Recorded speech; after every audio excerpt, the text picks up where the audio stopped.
si un élu de la France Insoumise est en danger, vous viendrez à son secours comme n'importe quel Français. On a sécurisé plusieurs semaines Évidemment. le siège de M. Boyard plusieurs semaines. On l'a fait avec divers élus de LFI. Pourquoi? Parce que nous, on a signé un contrat avec l'État, on le remplit. On a signé un contrat avec les Français, on le remplit.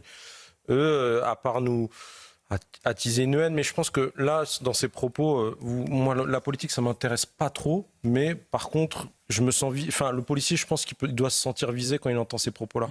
Parce qu'une fois de plus... C'est un fait divers pour vous, la mort de Philippine? Qui dit que nous, on fait des différences, c'est-à-dire sur les victimes, sur les auteurs. Nous, on ne fait pas de différence sur les victimes, les auteurs. On les interpelle, on les met à la disposition. Voilà. Donc, que ça lui plaise ou non, c'est un fait.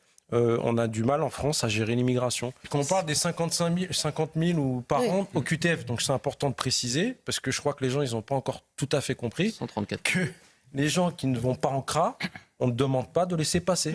C'est-à-dire qu'ils restent sur le sol français. Pourquoi on attend les 15 derniers jours, les 3 derniers jours, pour demander le laisser-passer? Sur l'histoire des OQTF avec des crimes ou des délits aggravés, il faut absolument qu'il y ait vraiment un travail interministériel avec le ministère des Affaires étrangères, ministère de la Justice et ministère de l'Intérieur.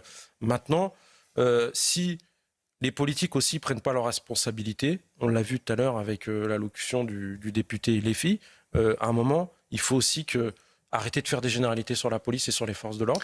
Faut montrer un exemple aux jeunes. Faut pas que... Vous savez, on arrive sur des quartiers... on se fait caillasser de manière automatique. Parce qu'aujourd'hui, on n'est plus respecté. C'est toujours nous, les policiers, qui nous retrouvons face à ces gens-là. C'est jamais un magistrat. Parce que le jour où les magistrats, ils viendront avec nous, certains... Vous avez les procureurs avec vous. Excusez-moi, madame. Vous avez le parquet avec vous. Ils viendront avec nous, certains. Vous avez le parquet parce que vous êtes avec vous. avocate, vous défendez, c'est logique, c'est normal, c'est votre travail, chacun son travail. Par contre, le jour où certains politiques de la LFI, ils prendront leur écharpe, que certains...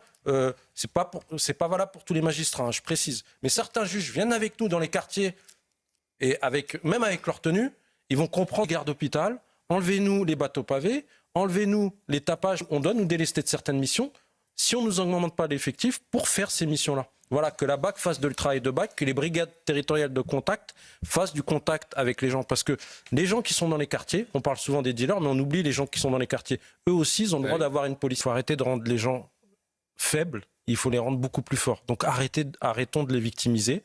Et je pense qu'il est trop tard pour faire de la prévention maintenant. Je pense que là, il faut vraiment dissuader, réprimer d'abord, et peut-être après, sur le long terme, bien sûr, d'accord avec vous, faire de la prévention.